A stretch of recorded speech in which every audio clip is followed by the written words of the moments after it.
Livro Fonte Viva, Espírito Emmanuel, Psicografia Francisco Cândido Xavier, capítulo 133. Que tendes? Quantos pães tendes? E disseram-lhe, 7. Está no Evangelho de Marcos, capítulo 8, versículo 5. Quando Jesus, à frente da multidão faminta, indagou das possibilidades dos discípulos para atendê-la, de certo procurava uma base a fim de materializar o socorro preciso. Quantos pães tendes? A pergunta denuncia a necessidade de algum concurso para o serviço de multiplicação. Conta-nos o evangelista Marcos que os companheiros apresentaram-lhe 7 pãezinhos, dos quais se alimentaram mais de 4.000 pessoas, sobrando apreciável quantidade.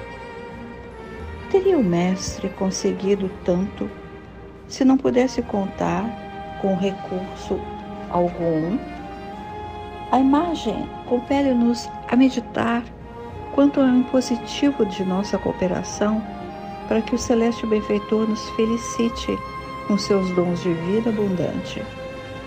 Poderá o Cristo edificar o santuário da felicidade em nós e para nós, se não puder contar com os alicerces da boa vontade em nosso coração? A usina mais poderosa não prescinde da tomada humilde para iluminar um aposento. Muitos esperam o milagre da manifestação do Senhor, a fim de que se lhe sacie a fome da paz e reconforto. Mas a voz do Mestre no monte continua ressoando inesquecível. Que tendes? Infinita é a bondade de Deus, todavia, algo deve surgir do nosso eu em nosso favor. Em qualquer terreno de nossas realizações para a vida mais alta, apresentemos a Jesus algumas reduzidas migalhas de esforço próprio e estejamos convictos de que o Senhor fará o resto.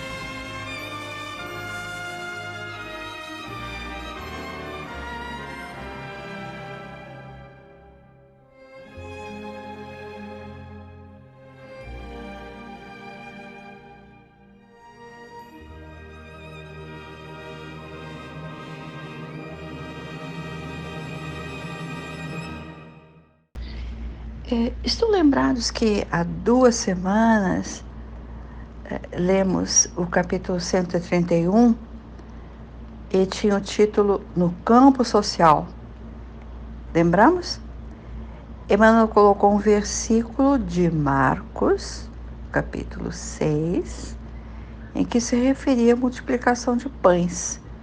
Na verdade, depois dissemos, a primeira multiplicação de pães. Em nossos comentários, naquela ocasião, fizemos menção à segunda multiplicação, que teria acontecido nas margens do lago, sem menção de qual a parte do lago, se do lado oriental ou do lado ocidental. Segundo comentários de Pastorino, alguns críticos pretendem que essa multiplicação seja a simples repetição da primeira multiplicação dos pães. Acontece, no entanto, que Mateus, assim como Marcos fez e que nós estamos estudando, Mateus também escreve sobre as 2 multiplicações e como fatos distintos. É possível que alguns pensem que a segunda multiplicação seja a repetição do já acontecido, o que aconteceu, pela semelhança das situações. Mas há outras situações narradas não são semelhantes.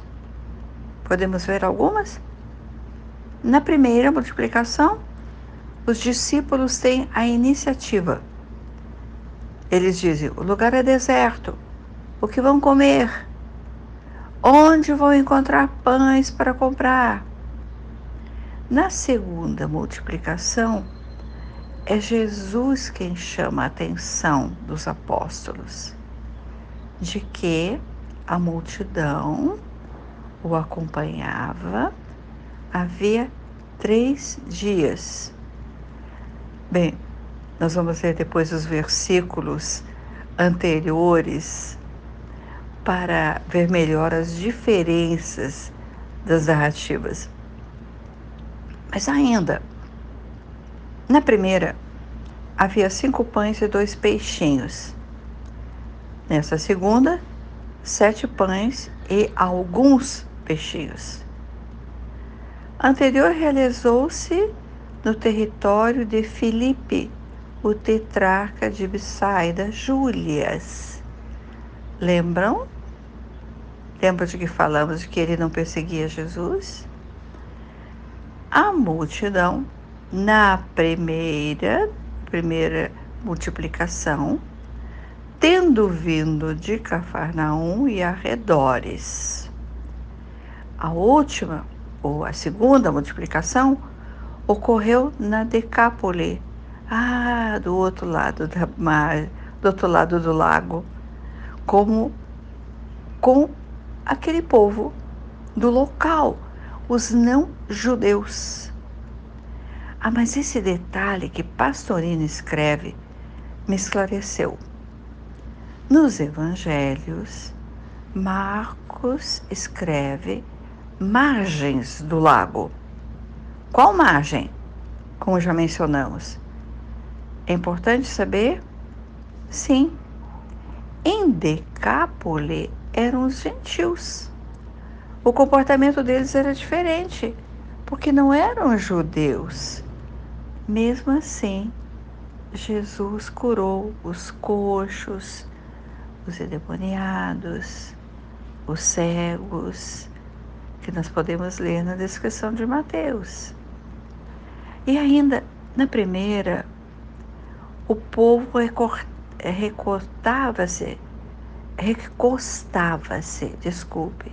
recostava-se na relva, denotando a primavera. Mas na segunda descrição, o povo acomoda-se por terra, sinal de verão, um solo ressequido. Bem, vamos ler agora os 9 versículos do Evangelho de Marcos, narrando o episódio da segunda multiplicação dos pães e procurando então observar as diferenças entre a primeira e a segunda narrativa. Mesmo que possa parecer assim cansativo, lemos 9 versículos, mas eles são muito esclarecedores para as perguntas que fizemos anteriormente e para a compreensão dessa parte do Evangelho de Marcos. Não vamos citar cada versículo para fazermos uma leitura corrente. Naqueles dias, sendo muito grande a multidão e não tendo nada que comer, Jesus chamou os discípulos e disse-lhes: tenham compaixão desse povo, porque já há 3 dias permanece comigo e não tem nada que comer. E se eu os mandar para suas casas famintos, desfalecerão no caminho, pois alguns há que vieram de grande distância. E responderam-lhe seus discípulos: como poderá alguém satisfazê-los de pão aqui no deserto? E perguntou-lhes: quantos pães tendes? Responderam eles: 7. E ordenou ao povo que se reclinasse no chão, e tomando 7 pães, dando graças, partiu-os e entregou aos seus discípulos, para que os distribuíssem. E eles os distribuíram à multidão. Tinham também alguns peixinhos, e abençoando-os, disse: distribuí também estes. Todos comeram e se saciaram, e apanharam dos fragmentos sobrados 7 cestas. Eram os que comeram 4.000 homens, e os despediu. Pastorino escreve sobre a significação dos números de peixes. 5 ou 7,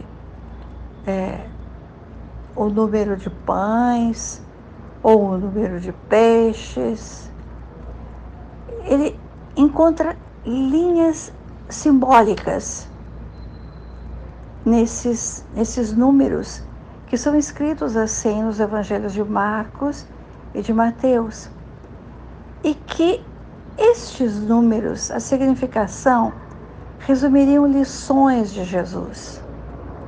Seria muito extenso abordarmos o simbolismo do número de pães, dias de jejum, que ele falou, 3 dias de jejum, locais, um em Cafarnaum, o outro em Decápole, está no lugar não judeu, falar do número de pessoas, tudo teria o significado do jejum, do local, do número de pessoas. Vamos então, agora, vendo que os estudiosos se debruçam sobre as significações, vamos então ao texto de Emmanuel. Jesus pergunta: que tendes? Quantos pães tendes? Que possibilidades os discípulos tinham para atender as criaturas? Procurava ele uma base a fim de materializar o socorro preciso quando pergunta quantos pães tendes? Nossa pergunta: Jesus necessitava de algum concurso para o serviço da multiplicação?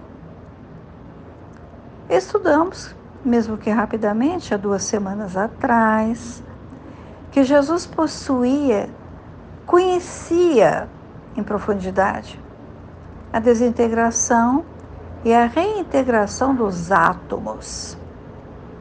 Emmanuel pergunta no texto: teria o mestre conseguido tanto se não pudesse contar com recurso algum? Teria conseguido alimentar tanta gente? Para nós, com auxílio do pensamento de Emmanuel, que permanece a reflexão, a imagem projetada por Jesus ao falar o que tendes leva-nos a meditar quanto ao impositivo de nossa cooperação, para que o celeste benfeitor nos felicite com seus dons de vida abundante. Como ele construiria bem-aventuranças em nós, se não houvesse alicerces em nosso coração? Se o homem não construísse a base por onde exercer a sua misericórdia, é tão próprio do nosso comodismo pedir e esperar o milagre da manifestação do Senhor, saciando nossa fome de paz e conforto. Mas, o que tendes? Perguntou ele. Algo deve surgir de nosso eu em nosso favor. Migalhas que sejam, de esforço próprio. Lembramos de outra parte do Evangelho: batei e abriu-se-vos-á. Em qual porta será que batemos? O que trazemos em nossas mãos para que ele multiplique?